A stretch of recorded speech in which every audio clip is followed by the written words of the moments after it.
할렐루야. 귀한 자리에 나오신 여러분들을 환영하고 축복합니다.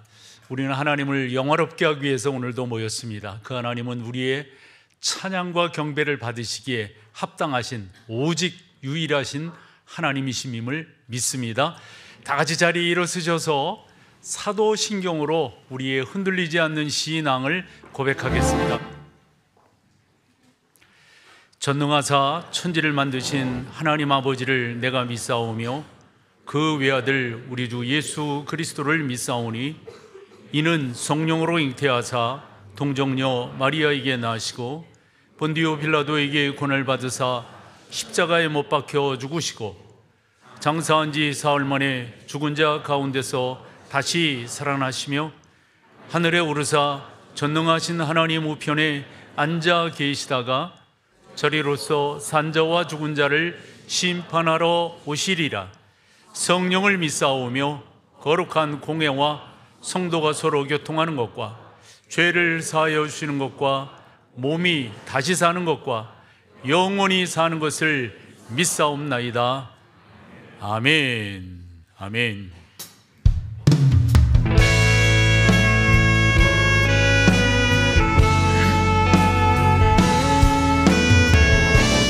에베네셀의 하나님을 찬양합니다. 감사하신 하나님, 에베네셀 하나님, 살아계신 하나님, 에베네셀 하나님, 여기까지 인도하셨네. 여기까지 인도하셨네. 감사하신 하나님, 할렐루야. 여기까지 인도하셨네. 살아계신 하나님, 감사하신 하나님,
말씀을 사모하는 마음으로 기뻐하며 찬양하며 나아갑니다. 함께 고백합니다. 오라 우리가 여호와의 산에 올라 하나님의 전에 이르자. 오라 우리가 여호와의 산에 올라 하나님의 전에 이르자. 주님의 도를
우리가 배우기 원합니다.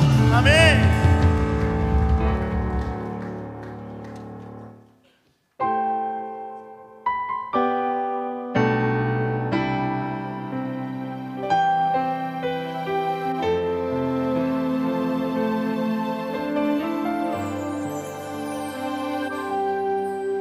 내 입술의 말과 나의 마음의 묵상이 주께 연락되길 원하네. 내 입술의 말과 나의 마음의 묵상이 주께 연락되길 원하네. 다시 한번 내 입술의 말과 내 입술의 말과 나의 마음의 묵상이 주께 연락되길 원하네. 내 입술의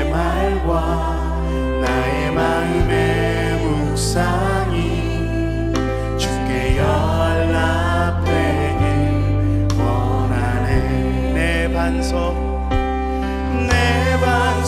나의 구원자 나의 노래할 이유 주님 눈에 축복되길 원하네. 모든 순간순간마다 주의 종 되길 원해. 주님 눈에 축복되길 원하네.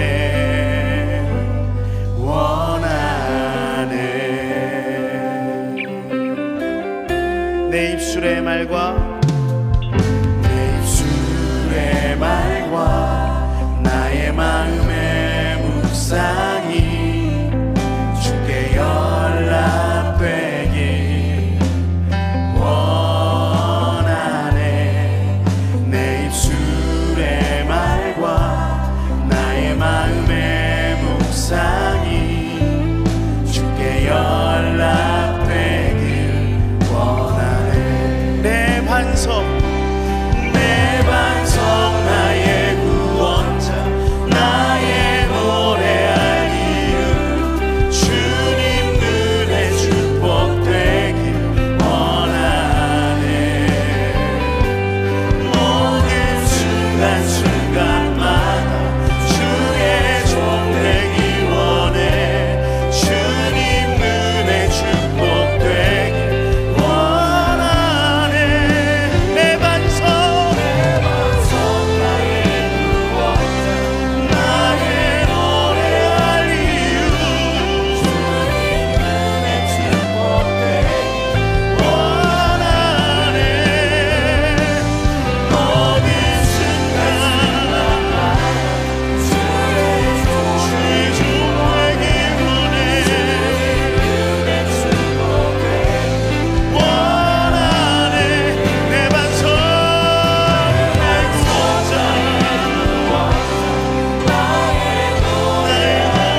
믿음으로 함께하여 주시고 두려움 없는 믿음으로 주님만을 보기를, 주님만을 알기를 소망하오니 주여 우리에게 말씀하시며 그 말씀으로 우리를 다스려 주시옵소서. 이와 같은 간절한 기도의 제목 가지고 주의 이름 부르며 간절히 기도하면서 나아갑니다. 주여,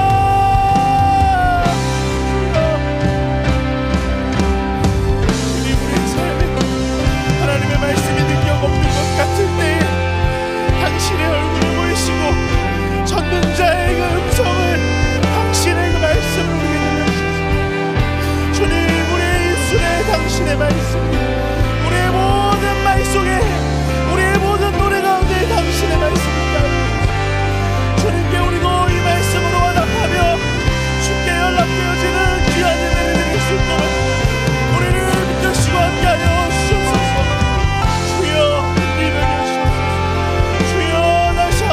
주님, 다시 한 번 더 주님 바라옵니다. 오늘 예배 가운데 주의 얼굴을 보시고 여호와의 언약의 말씀을 들려주소서. 오직 주님으로 족하고 오직 주님만 보면 나아갈 수 있는 우리 모두가 될 수 있도록 은혜를 베푸시옵소서.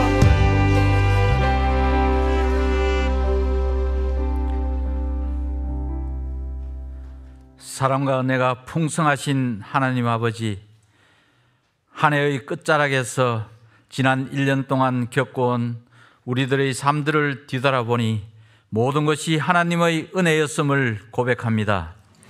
풍성한 결실을 맺은 것도, 건강한 모습으로 예배자의 자리에 있게 한 것도 감사합니다.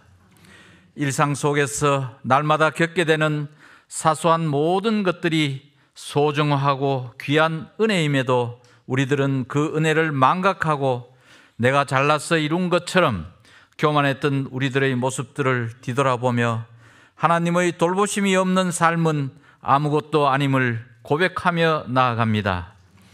연말까지 남은 시간도 하나님의 은혜를 더욱 사모하며 다가올 새해에는 새로운 각오로 하나님께 나아갈 수 있도록 준비하는 시간이 되게 하여 주시옵소서. 특별히 지난 주일에는 행정당회를 통해서 새해에 우리 교회가 마땅히 나아갈 방향을 계획하고 언언을 했습니다. 목동 제일교회가 지향하는 목회 비전은 모든 영광을 하나님께, 지역의 영성을 선도하는 교회가 되게 한다.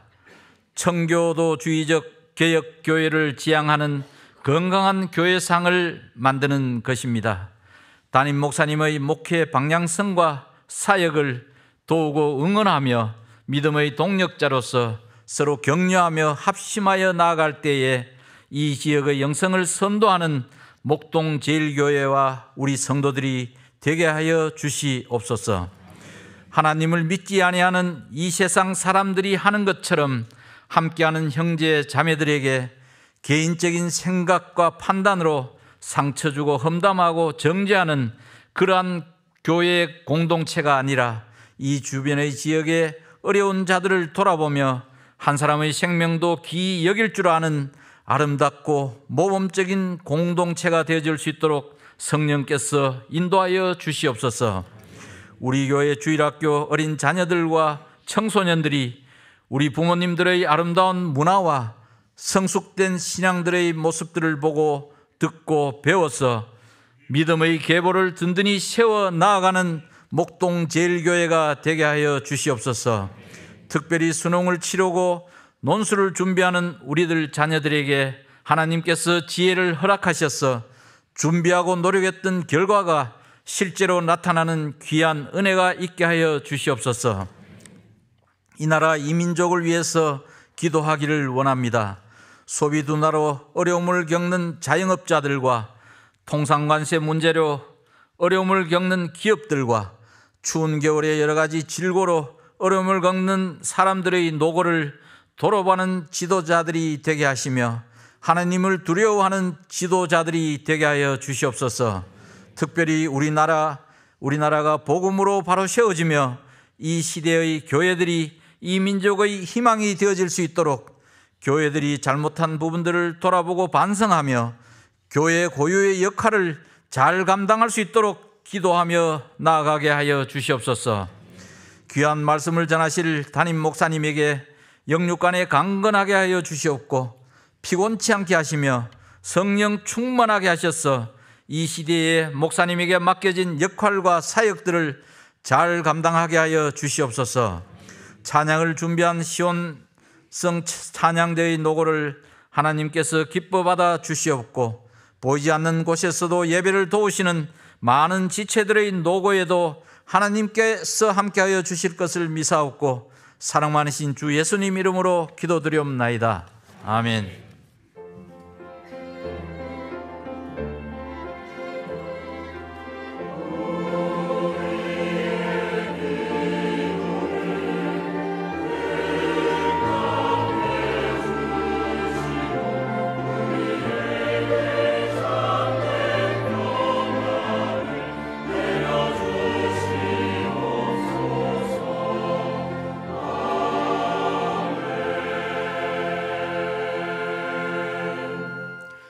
감사합니다. 오늘 함께 나눌 하나님의 말씀은 구약성경 시편 19편 7절 8절 두 절 말씀을 여러분과 함께 하겠습니다.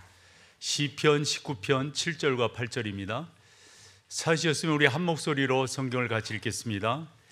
여호와의 율법은 완전하여 영혼을 소송시키며 여호와의 증거는 확실하여 우둔한 자를 지혜롭게 하며 여호와의 교훈은 정직하여 마음을 기쁘게 하고 여호와의 계명은 순결하여 눈을 밝게 하시도다.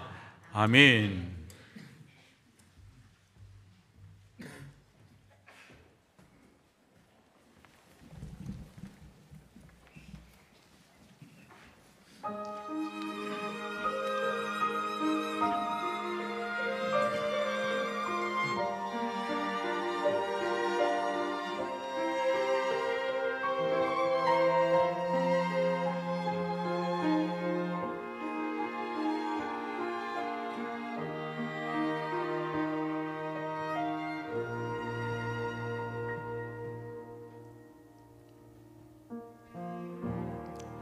이 세상 속에 살아갈 때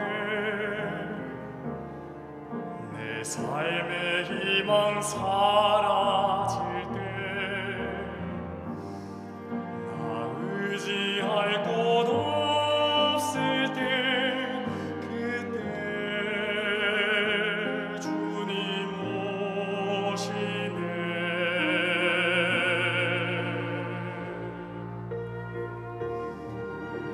주님 떠나 살아갈 때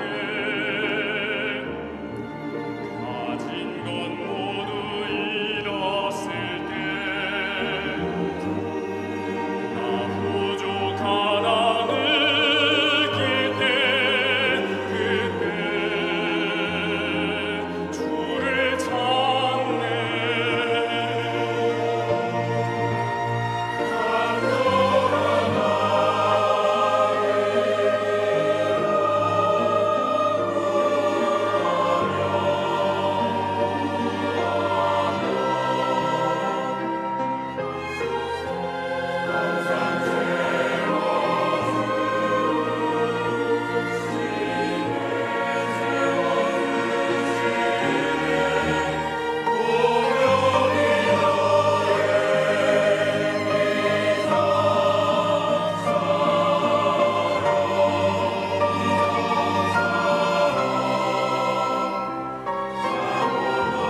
오늘 처음 교회에 오신 여러분을 진심으로 환영합니다. 예배로 승리하는 목동제일교회 11월 23일 소식입니다. 첫 소식은 어머니 기도의 안내입니다. 넌 내려오라 그 나무 아래로 내가 서 있는 그 아픈 삶 내려놓고 오래 외로웠던 너의 지난 삶에서 나와 내려오라 내려오라 내게로 오라. 다음은 사역박람회 안내입니다. 2025년 하나님께서 세우신 목동제일교회의 사역들을 함께 살펴보겠습니다.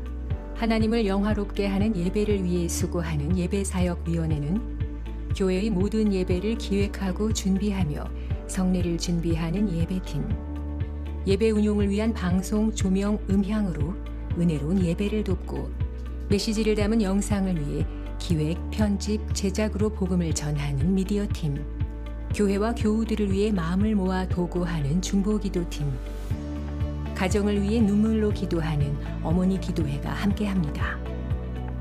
찬양사역위원회는 풍성한 하모니로 하나님을 높이는 할렐루야, 시온성, 오케스트라로 구성된 찬양팀, 현대적인 음악을 사용하여 하나님께 영광을 올려드리는 주일예배, 금요기도회를 섬기는 주찬양팀, 주신 은사의 모양대로 모여 찬양하는 가브리엘 권사 찬양대, 솔토 여성중창단, 벤 남성중창단, 토브 혼성중창단, MDC 색소폰 앙상블, 아이노스 소년소녀 합창단이 있습니다.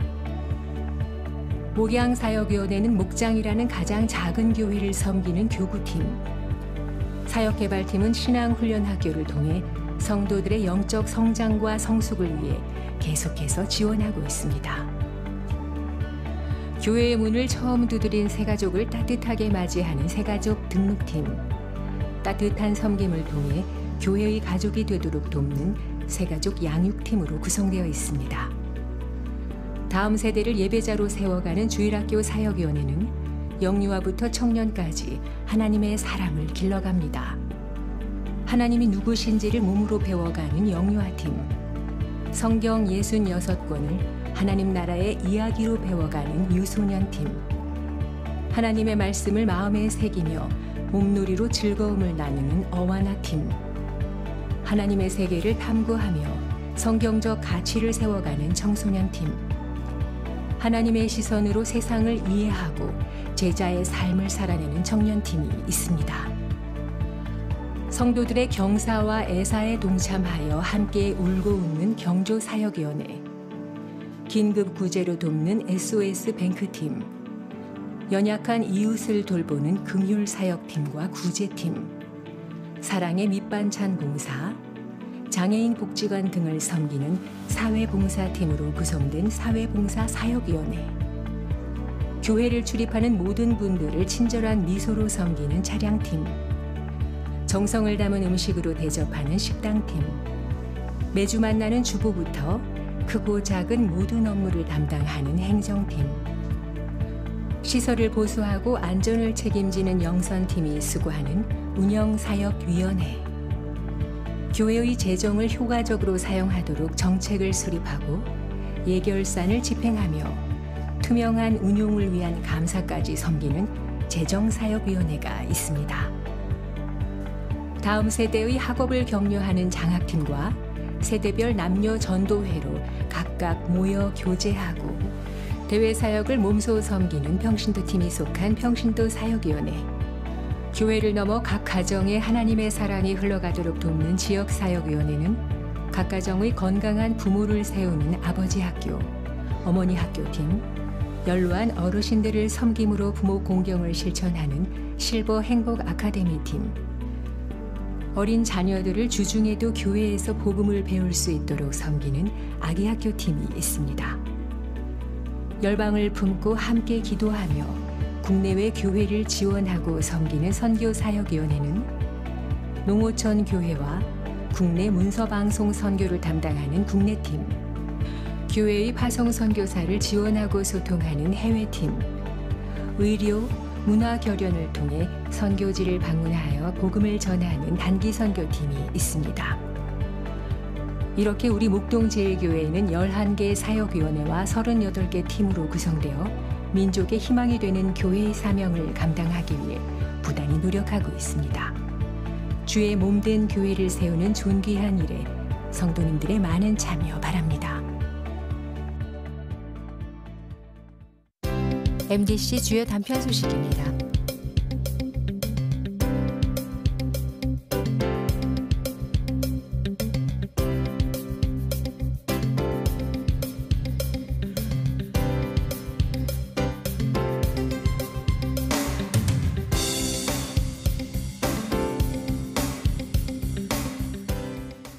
저는 여러분들의 목사로서 11월 달을 그냥 보낼 수가 없었죠. 이 감사의 달을 어떻게 감사할 것인가 쭉 묵상을 하면서 하나님의 통치가 우리를 감사케 한다라고 11월 첫 주에 말씀을 나누었습니다. 그래 하나님께서 우리 가운데 여러 직분들을 주셨는데 그 직분 가운데 목사인 저에게도 이것만큼 감사한 일이 없다 하면서 저의 감사를 여러분들에게 전한 바가 있습니다. 그렇게 전하면서 성도 여러분들은 감사거리가 없는가? 지난 시간이었습니다. 여러분들이야말로 성도라고 하는 이름을 가진 참으로 감사할 만한 그러한 귀한 자리에 있다 하는 말씀을 드렸고요. 또 감사의 주제가 없을까 쭉 묵상을 해볼 때 우리가 하나님의 말씀을 받았다라고 하는 것, 하나님의 말씀을 묵상할 수 있다고 하는 것, 하나님의 말씀을 우리가 쫓아갈 수 있다고 하는 것, 이것만큼 또 감사한 일이 어디 있겠는가 싶어서 오늘 그 주제로 나누게 됩니다.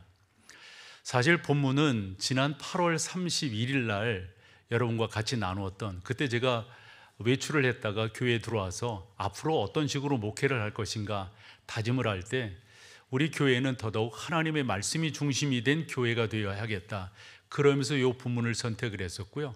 오늘 다시 한번 선택을 해서 우리가 하나님의 말씀이라고 하는 게 얼마나 우리 가운데 감사거리가 되는가 하는 것을 여러분과 한 번 더 나눔으로 이 감사의 절기를 보내보고자 하는 것입니다.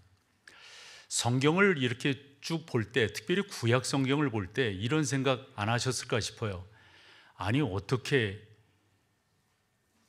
이렇게 모질게 못된 짓을 할 수 있을까?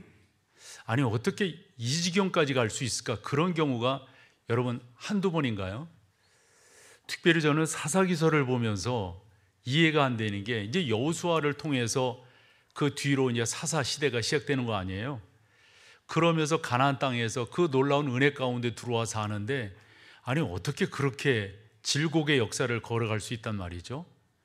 그러면서 사무엘상으로 이제 들어오게 될 때 사무엘상을 보면서도 저는 엘리를 비롯해서 사무엘 그리고 사울로 이어지는 그 리더십들을 볼 때 어떻게 이렇게 될 수 있을까?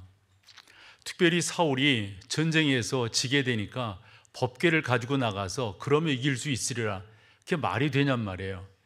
이런 생각인 거예요. 이렇게 잘못하는데 우리 하나님 어찌하여 저들을 그냥 내버려 두신단 말인가? 아마 여러분들도 그런 생각을 많이 하셨을 것 같아요. 혹여 답을 갖고 계신가요? 여러 답이 있을 수 있을 것 같아요. 그렇지만 저는 이렇게 답을 할 수 있다고 봅니다. 하나님의 사랑이시라고, 하나님의 긍휼이시라고, 하나님의 오래 참음이시라고. 아마 그렇지 않았으면 이 자리에 있을 수 있는 사람이 누가 있을까요? 흔히 즉결 심판을 한다고 생각했을 때 하나님의 그 즉결 심판 앞에 살아남을 사람이 누가 있을까요? 한 사람도 없으리라고 생각합니다. 그러면서 조금 더 크게 봤을 때 하나님께서 그러한 긍휼과 사랑과 오래 참으심을 베푸시는 이유는 당신의 구원 계획 때문에 그렇습니다. 그 구원 계획은 좀 더 크게 보면 주 예수 그리스도 메시아를 이 땅에 보내시겠다라고 하는 약속이고요. 그 약속이 신약 시대에 들어와서 이루어짐으로 하나님의 구원의 역사가 좀 더 분명하게 드러나게 되는 것을 우리가 성경을 통해서 찾아볼 수가 있습니다. 어쨌건 여러분, 이와 같은 하나님의 말씀이 우리 가운데 있다고 하는 것, 그런 말씀을 통해서 하나님은 공의의 하나님이시기도 하지만 하나님은 사랑의 하나님이시로구나.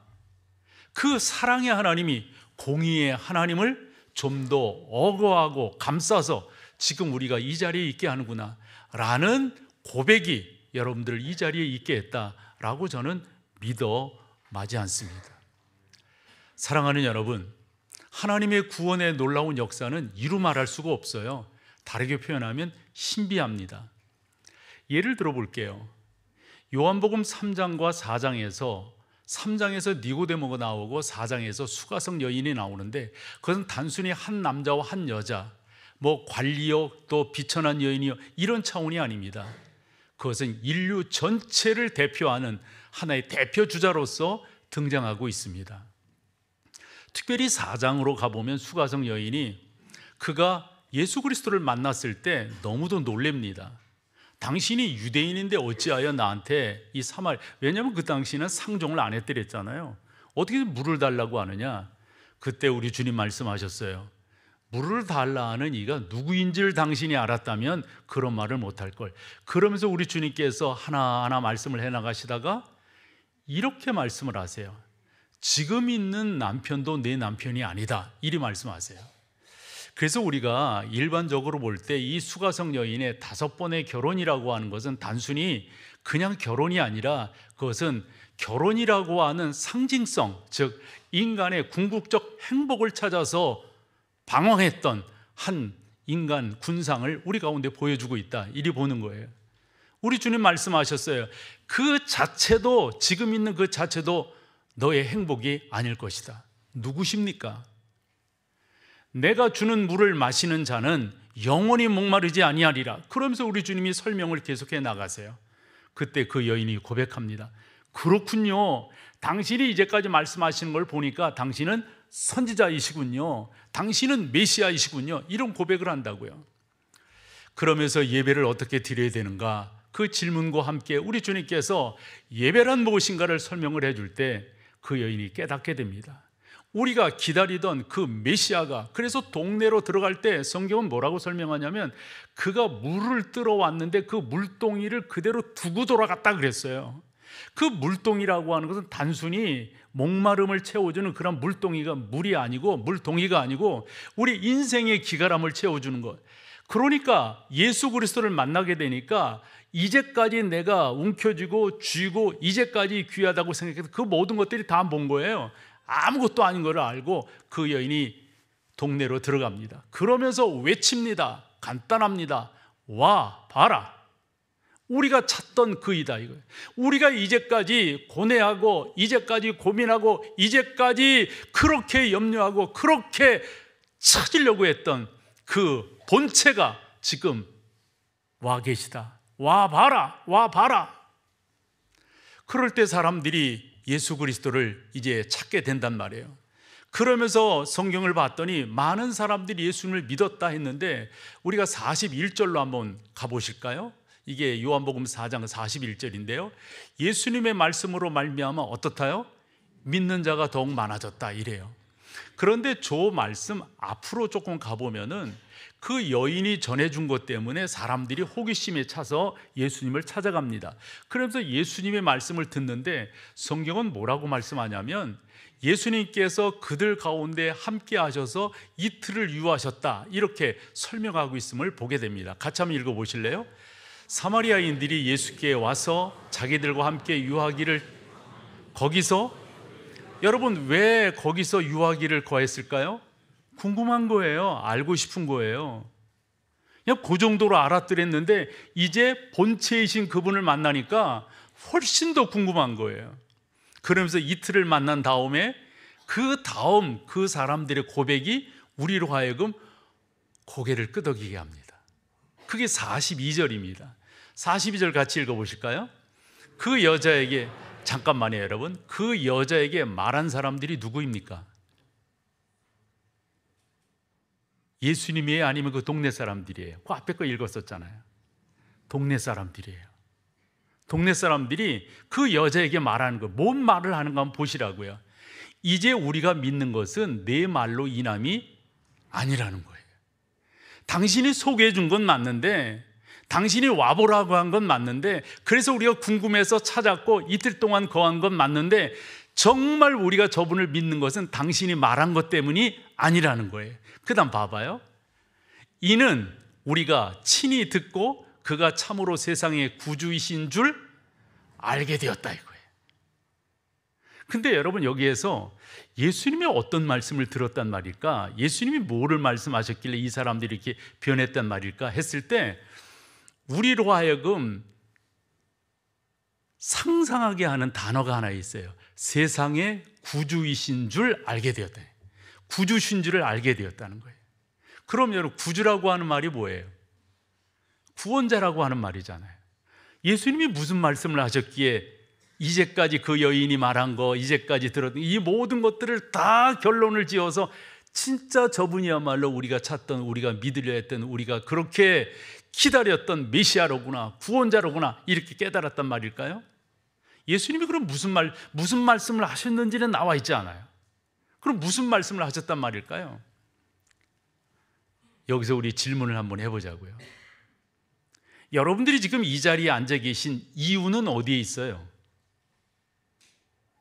여러분들이 집안이 예수 믿는 집안이어서요? 여러분들이 지금 이 자리에 이렇게 예배자로 나와 앉아 계신 그 동기는 뭐예요? 가정의 평안을 위해서요? 뭐지요, 여러분? 나 미션스쿨 나왔어요, 이런 거예요? 여러분들이 주 예수 그리스도, 그분의 말씀을 듣고 그분의 말씀이 여러분들을 심령을 깨우게 했고, 그렇구나, 내가 죄인이로구나, 주 예수 그리스도를 말미암지 않고는 내가 살 수가 없구나 라는 고백이 여러분들을 이 자리에 나오게 한 거예요? 아니면 뭐예요? 이 질문 해보지 않을 수가 없어요. 우리 주님께서 요한복음 14장 6절에 보면 예수께서 이렇게 말씀하신다고요. 나는 길이요 진리요 생명이니 나로 말미암지 않고는 뭐라고요? 당신만이 구주시라는 거예요. 여러분, 여기에 여러분들의 아멘이 있어야 되지 않을까요? 예수 그리스도가 여러분들의 구주이신 것이 확실합니까? 사실인 거예요? 그냥 온 거 아니고요? 여러분, 예수를 옳게 만나면요, 이 하나님의 말씀이 달라져요. 예수를 옳게 만나면요, 나의 가치관이 달라져요. 삶의 방향성도 달라지고요, 삶의 질도 달라져요. 이따가 7절, 8절을 보겠지만 예수 그리스도 그 말씀을 옳게 아니까 내 인생이 달라지더라는 거예요. 기쁨이 있다라는 거예요. 보일 게 보이더란 말이에요. 먼저 그렇게 여러분들에게 질문을 던져보는 겁니다. 사랑하는 여러분, 성경은 이렇게, 성경이 우리 가운데 어떠한 영향을 미쳤는가, 주 예수 그리스도를 만나니까 사람들이 어떻게 삶의 방향성을 바꿨는가, 이런 부분들을 너무도 많이 말하고 있습니다. 그러면서 저에 대한 이야기를 해볼게요. 이런 사실들을 이렇게 보면서 목사인 저는 어떤 설교를 해야 될 것인가 한 번 더 묵상하고 정리하고 결론을 내리게 됩니다. 아, 이런 거로구나, 이런 거로구나. 목사는 늘상 여러분 앞에 서는, 설교하는 이런 자리에 있으니까 나는 어떤 설교를 해야 될 것인가? 다른 거 없다고 봅니다. 8월 말 주간에도 그런 말씀을 드렸습니다. 예수님의 말씀만이 나를 바꾸지요. 하나님의 말씀만이 나를 이 자리에 있게 하는 거죠. 하나님의 말씀만이 사람을 변화시키고 사람을 하나님께로 집중시키게 하는 것이죠. 다른 어떤 것이 아니다라고 하는 사실입니다. 우리가 흔히 요즘을 미디어 시대라고 그럽니다. 지난 월요일 날 우리 교회에서 전국에 있는 목회자들, 특별히 우리 교단에 있는 목회자들을 대상으로 세미나를 했어요. 2026년도에는 어떤 목회적 패러다임을 가져야 될 것인가. 그래서 첫째 시간에 나온 사람이 2026 목회 트렌드는 어떻게 될 건가, 이런 식의 연구를 하는 분이 나오셔서 내년도, 올해는 올해, 작년은 이런 식으로 연구하는 그분이에요. 그분이 나오셔서 하는 말이 여러 가지를 말하는데, 요즘 시대야말로 미디어 세상이니까 목회하는 목회자들이, 설교하는 설교자가 더더욱 어떻게 성도들을 집중시킬 것인가 라는 것을 연구해야 된다 하는 말입니다. 특별히 미디어라고 하는 것이 우리 가운데 좋은 면도 있지만은 사람을 좀 더 이렇게 어떤 생각을 깊이하게 한다거나 어떤 사물에 대해서 좀 더 이렇게 이런 것을 상당히 낮춰버린다는 거예요. 미디어는 상당히 감각적인 것이니까요. 그래서 목사들이 설교할 때도 그런 성도들의 트렌드를 잘 알아서 미디어를 통해 가지고 설명도 또 보조도 이렇게 해나가는 것이 옳다, 이런 식의 이야기를 하더라고요. 게다가 성도들이 검색 기능을 잘 쓰기 때문에 목사들이 설교 이상하게 했다가는 다 검색해 본대요. 이렇게. 그래서 지금 뭐 연도 틀리나 뭐 틀리나 이런 것도 다 검색해 본다는 거예요. 여러분들 그렇게 하세요? 근데 내가 그 강의를 들으면서 그렇게 하려면 속이 숙여야 되잖아요, 이렇게. 근데 우리 교회 교인들은 숙이는 사람 어쩌다가 있지 숙이는 사람은 없더라고. 그리고 요즘에 AI 세상이다 보니까 너무도 정확하게 대충 질문을 해도 얘가 알아가지고 답을 주는 거예요. 우리 그런 거 알잖아요. 그래 알고리즘으로 묶여가지고 혹시 이 질문한 거 아니에요? 지가 알아서 또 나한테 이 질문 알고 뭐 이런다고 말해요. 이런 세상에서 어떤 방법론으로 어떤 수용성을 갖고 어떤 필요로 목사인 당신은 설교를 하느냐, 뭐 이런 식의 이야기들을 적나라하게 하는 거예요. 뭐 여러 예도 내놓고. 사실 저는 그런 쪽에 공부를 한 사람이에요. 조금 알아요. 그러나 더더욱 우선되어야 할 것이 있다라고 제가 믿기 때문에 특별히 그런 것들을 안 쓰는 거예요. 뭐냐면 사람을 변화시키는 것, 사람을 감동시키는 것은 그런 보조재료가 아니에요. 사람을 바꾸는 것은 뭡니까? 하나님의 말씀입니다. 말씀만이 나를 이 자리에 있게 하는 거죠. 하나님의 말씀이 나로 변화됨으로 주 예수 그리스도가 주인 되시고 사마리아 사람들이 고백한 것처럼 그분이 내 인생의 주인이신 것을 고백해서 마땅히 그분이 주인이시라면 나는 뭐예요? 예배자가 되는 거예요. 그 예배자로 이 자리에 앉아 있는 거지, 다른 어떤 동기가 여러분들 이 자리에 있게 했다면 그건 뭐예요? 죄송하지만 옳은 것이 아니란 말씀이죠. 다시금 말씀을 드리면 하나님의 말씀만이 우리를 온전케 하고 하나님의 말씀만이 우리를 이 자리에 있게 하고 하나님의 말씀만이 예수 그리스도를 만나게 하고 하나님의 말씀만이 우리로 하여금 천국 삶을 소망하고 사모하고 믿음으로 나가게 하지 다른 어떤 것들이 있냔 말이에요. 없어요. 오늘 본문에 보면은 하나님의 말씀이 어떤 것인가 하는 것을 우리 가운데 잘 설명해 주는데 7절에 2개, 8절에 2개, 9절까지를 본다면 또 2개예요. 그래서 그 형용사들을 잘 살펴보아야 합니다. 7절에 뭐라고 말씀하고 있는가, 또 8절에 뭐라고 말씀하고 있는가, 그 4개의 형용사를 살펴보는 게 저는 무엇보다도 중요하다라고 생각합니다. 사랑하는 여러분, 성경만이 우리를 변화시키는 거죠. 제가 12월 초에 영상 강의를 하나 준비하고 있는데 그 학교에서 한 2시간 정도 영상 강의를 해달라고 그래서 그럼 어떤 식으로 할까요? 어떤 내용을? 그래서 제가 하고 싶은 게 성경이란 뭔가 하는 거예요. 그 양반이 제가 매기 성경 강의 하는 걸 알고 있으니까 그럼 매기 성경 강의는 어떤 식의 강의인가 이런 걸 설명해 달래요. 좋다고, 그러면 내가 늘 하는 거니까 그러면 해보자고. 그래서 그 강의를 준비하는데 버나드 맥기가 성경에 대한 서론을 7꼭지를 강의하면서 계속해서 이야기하는 게 그거에 다른 게 아니에요. 성경이 우리를 변화시키는 거죠. 성경이 우리를 이 자리에 있게 하는 거죠. 제 식으로 이야기한다면 성경이 우리로 하여금 저 하늘나라를 꿈꾸게 하는 거죠. 성경 말고 다른 것이 있는가? 버나드 맥기가 한 이야기를 그대로 인용을 해볼게요. 성경의 권위를 이렇다 저렇다 할 수 있겠는가? 필요 없다는 거예요.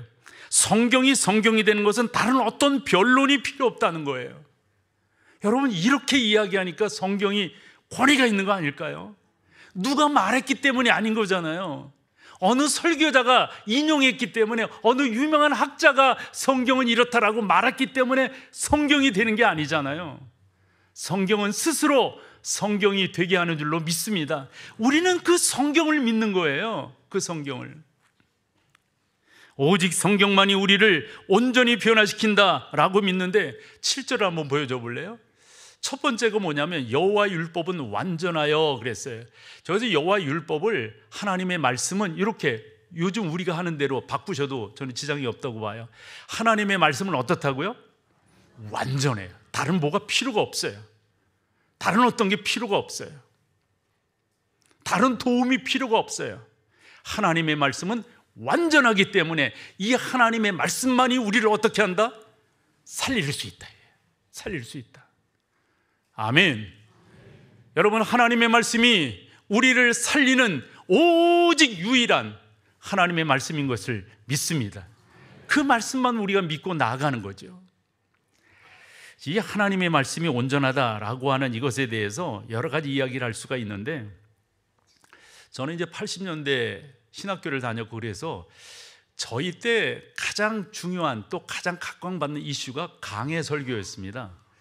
그래, 강해 설교에 대한 게 국내에서도 있었고 또 외국 사람도 있고, 그런데 외국 사람으로 두 사람 꼽을 수가 있어요. 로이 존스를 꼽을 수가 있고 존 스타트를 꼽을 수가 있습니다. 근데 저희는 로이 존스를 훨씬 더 많이 이렇게 받아들였던 사람이에요.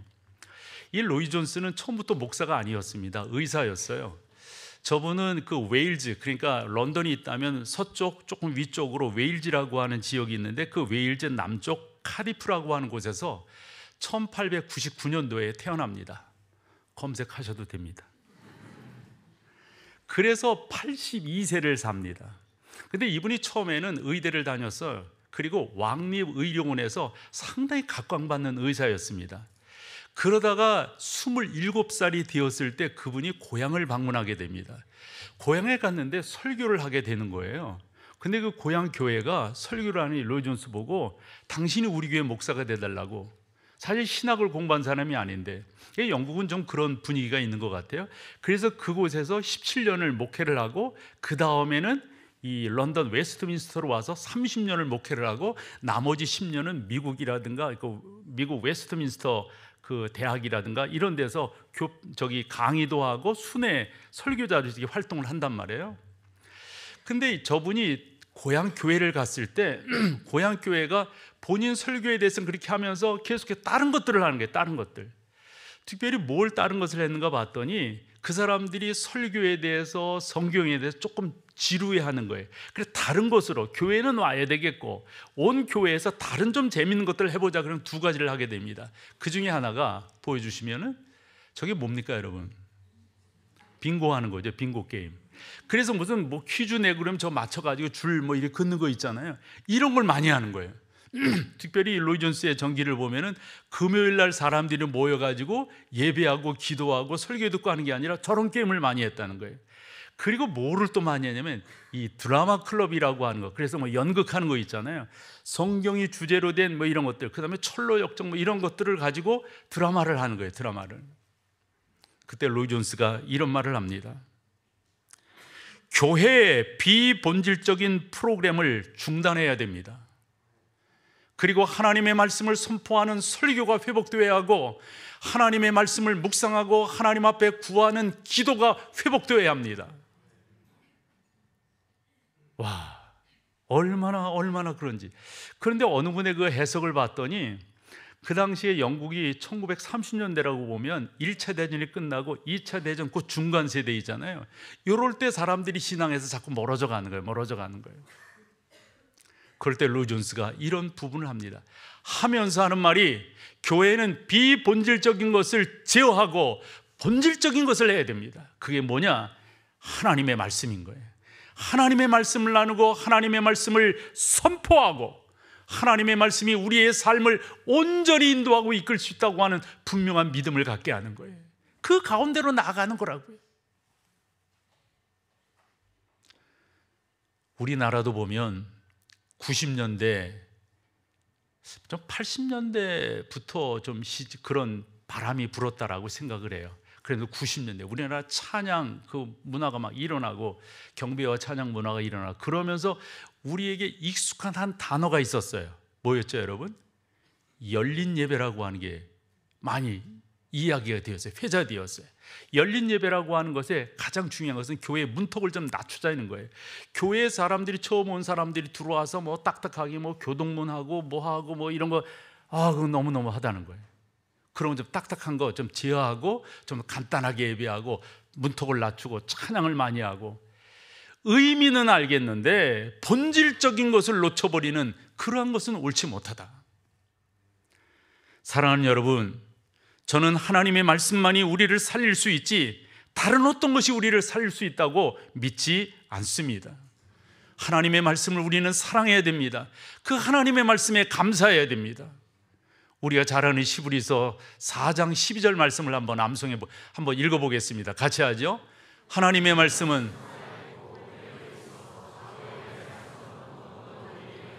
혼과 영과 및 관절과 골수를 뭐만이 가능한 겁니까, 여러분? 우리를 치료하고 우리를 고칠 수 있는 거 뭐만이 가능한 거예요? 하나님의 말씀만입니다. 하나님의 말씀. 하나님의 말씀을 우리가 우리를 온전케 하는 거지 다른 게 아니에요. 다른 어떤 요소가 다른 것들이 첨가돼서 되어지지 않는단 말이에요. 저는 설교자로서 몇 가지 묵상하는 것이 있는데 우리가 봄 쪽 이렇게 되면은 이제 기도원을 간다고요. 기도원을 갈 때 영락 기도원을 가잖아요. 영락 기도원 들어가는 입구에 한경지 목사님의 글귀가 하나 쓰여져 있어요. 뭐라 쓰여져 있다고 우리 알죠? 예? 이런 데는 말을 해야지 조용한다고 되는 게 당신은 이 산에 왜 오르십니까? 이거예요. 당신은 이 산에 왜 오르십니까? 저는 설교하는 목사로서 나는 지금 뭐를 설교하고 있는가? 이 생각을 되게 많이 해요. 나는 지금 뭐를 이야기하고 있는가? 뭐를 전하려고 하는가? 그 주제, 그 본질을 놓치지 않으려고 되게 애를 씁니다. 또 하나 설교하는 저로서 되게 저한테 많이 이렇게 뭐랄까요? 아주 그냥 뻥친 것 같아요. 뻥친 것 같아요. 요즘도 보면 오디션 프로그램들이 있잖아요. 그 오디션 프로그램에 요즘 그 양반이 안 나오던데 박진영 씨가 나와가지고 이게 뭐 가수 노래하고 그러면 그에 대해서 평을 해. 근데 어느 날 그 평이 설교하는 나에게 너무도 와닿았어요. 그 사람이 무슨 뭐 성경학자도 아니고 그런데 이러는 거야. 너무 노래를 잘했어, 나온 사람이. 근데 박진영 씨가 이런다. 나는 네가 너무 노래는 잘했는데 왜 나한테 감동이 없지? 뭐예요, 여러분? 노래는 너무 잘했는데 감동이 없는 거예요. 응? 좋아요. 설교 매끈하게 할 수 있어요. 뭐 어찌 할 수 있어요. 그런데 여러분, 하나님의 말씀이 아니라고 한다면 여러분 가운데 감동이 있을까요? 하나님의 말씀이 아닌데 여러분들을 하나님께로 이끌어가는 어떤 것이 또 있단 말이에요. 없잖아요. 하나님의 말씀만이 우리를 하나님께로 이끌어가고 인도하지 다른 거가 없다고 생각해요. 설교자는 여러 것들을 참고해야죠. 여러 방향성을 봐야죠. 그리고 리고렌이 말한 것처럼 당신의 청중은 누군가? 좋아요. 목동제일교회에 나오는 사람들, 성도들의 일반적인 형편들을 살피고 알아야 되겠죠. 그것이 설교자의 중요한 자세예요. 또 어찌 보면 안목일 수도 있고요. 그런데 이런 거 저런 거 다 한다 할지라도 그 가운데 하나님의 말씀이 없다면 뭔 의미가 있을까요? 내 자랑 하나 할게요. 듣자 하면 그렇습니다. 듣자 하면 극동방송에서 제일 인기 있는 프로가 2층 한번 대답해 보실래요? 뭔지 아세요? 제가 그렇게 들었어요. 사람들이 물어요. 어떻게 그렇게 하니에요? 저는 처음부터 컨셉을 그렇게 잡았어요. 컨셉을. 제가 처음 시작할 때 모든 목사님들은 선포야. 뭐 성경 공부를 하도 선포, 뭐를 하도 선포, 뭐를. 저는 어떻게 했냐면 앞에 한 사람을 놓고 대화하듯이 하는 거예요. 대화하듯이. 왜냐하면 라디오라고 하는 것은 듣는 거니까, 보는 것도 아니고 듣는 거니까. 그러면 어떻게 듣는 사람에게 차근차근 이야기할 건가? 사실 그것이 인기 있는 게 아니더라고요. 뭐가 인기 있는 건가 분석을 해봤더니 하나님의 말씀을 이야기하기 때문에 그래요. 많은 성도들이 성경을 차근차근 창세기부터 차근 배워가고 싶어 해요. 알고 싶어 해요. 제가 많은 설교를 이렇게 해보지만 성도들이 궁극적으로 변화되고 궁극적으로 관심을 보이는 것은 성경을 선포할 때입니다. 성경이 우리를 살린다고 하는 것을 우리 성도들이 분명히 안단 말씀이죠. 그러므로 사랑하는 여러분, 성경만이 확실해서 우리를 온전히 살려주는 줄로 믿습니다. 7절 한 번 더 보면 두 번째가 나옵니다. 여호와의 말씀, 여호와의 증거는 확실하여 누구를요? 우둔한 자를 지혜롭게 한다고요. 뭐가 구원인지, 어떤 게, 여러분 죄송하지만 예수 그리스도를 만나기 전에는 다 우둔한 자입니다. 그런데 성경을 통해서 예수 그리스도를 만나니 뭐가 된 거예요? 지혜로운 자가 된 거예요. 성경만이 그래요. 8절로 가보세요. 8절을 보시면 또 두 가지가 그 가운데 나오게 되는데, 여호와의 교훈은 뭐 하라고요? 저 정직하다고 하는 게 의미가 있어요. 우리가 가모니설이란 말이 있잖아요. 이게 그렇다는 거예요, 저게 그렇다는 거예요, 저게 그렇다는 거예요. 절대 아니에요. 오직 여호와의 말씀만이 이건 거예요. 그래서 기쁨이 있는 거예요. 여기에도 기쁨이 있다, 저기에도 기쁨이 있다. 우리 아닌 거 알잖아요.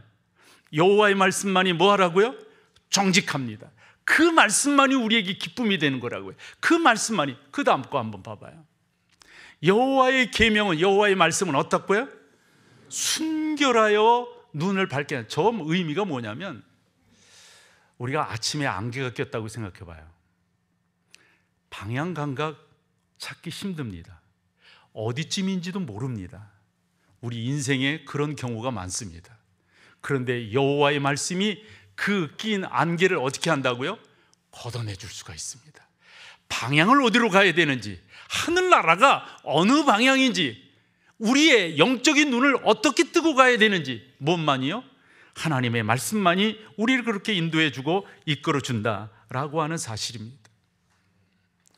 사랑하는 여러분, 저는 7절과 8절을 통해서 하나님의 말씀은 완전하고, 또 하나님의 말씀은 확실하고, 하나님의 말씀 정직하고, 하나님의 말씀 순결하다, 이 말씀을 드리면서, 그래서 사람들이 살아나게 되고 바라볼 것들을 바라보게 되고 기쁨이 있게 되고 그 가운데서 정할 수 있는데, 가만히 봤더니 어느 한 분을 지칭하고 있는 거예요.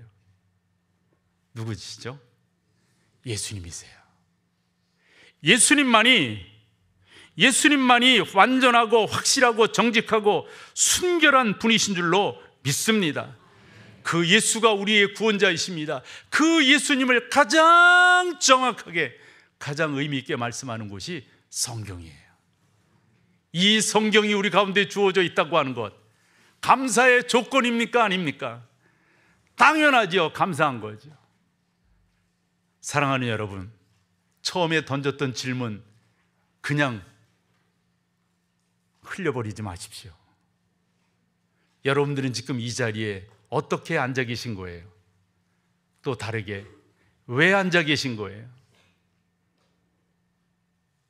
사마리아 사람들이 당신 때문에 우리가 믿는 게 아니라, 당신이 전해준 것 때문에 우리가 믿는 것이 아니라, 우리가 예수 그리스도를 만났기 때문에, 그분이 해주신 말씀으로 말미암아 그분이 우리의 구주가 되신다고 하는 사실을 알았다. 성경밖에 없어요. 성경이 여러분들을 이 자리에 있게 하시는 줄로 믿습니다. 일어나셔서 마지막 찬양으로 주 앞에 나갑니다.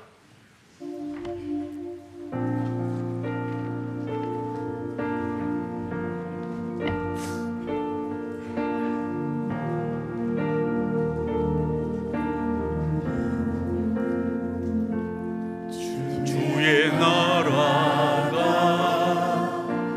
임할 때 하나님 임재하실 때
예수 그리스도의 놀라우신 은혜와 아버지 하나님의 그 크신 사랑하심과 말씀으로 우리 가운데 역사하시어 수많은 사람들의 영적 변화를 인도하시는 성령 하나님의 위로 역사 교통 충만케 하심이 오직 성경만이 우리를 주님께로 인도하고 주님을 만나게 하고 천국을 향해 가게 하는 유일한 길이라고 하는 온전한 고백으로 나아가는 모든 사랑하는 성도들 가운데 이제로부터 영원토록 함께 계실지어다.